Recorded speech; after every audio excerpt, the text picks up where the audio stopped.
बहुत समय पहले की बात है। एक छोटे से गांव में शंकर और शंभू नाम के दो दोस्त रहते थे। एक दिन वो दोनों एक घनघोर जंगल से गुजर रहे थे। तब उन दोनों में किसी बात को लेकर लड़ाई हो गई और बात इतनी बढ़ गई कि शंकर ने शंभू को थप्पड़ मार दिया।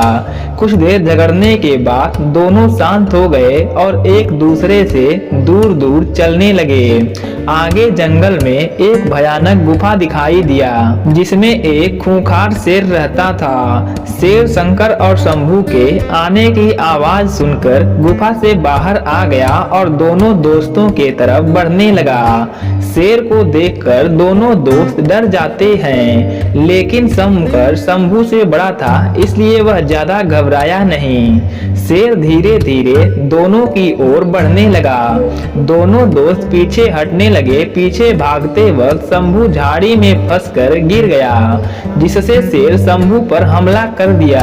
लेकिन ये सब देखकर शंकर जरा भी देर नहीं किया। वह अपने दोस्त शंभू को बचाने के लिए तुरंत शेर के आगे कूद गया और शेर को किसी तरह भगाकर अपने दोस्त शंभू को बचा लेता है।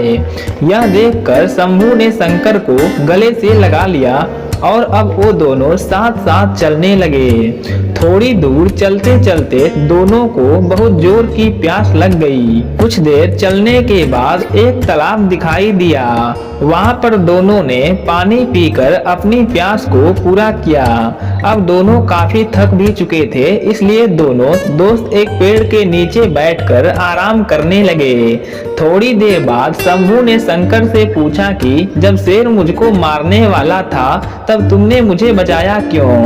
शंकर बोला, आखिर क्यों न बचाता, तुम तो मेरे दोस्त हो। फिर शंभू ने बोला कि तुम मुझे थप्पड़ क्यों मारा? शंकर शंभू को गले लगाते हुए बोला, मुझे माफ कर दो मेरे दोस्त, क्योंकि मैं तुम्हें थप्पड़ नहीं मारता तो शायद बात और बढ़ जाती। शायद हम अपने में झगड़कर एक दूसरे से अलग हो जाते।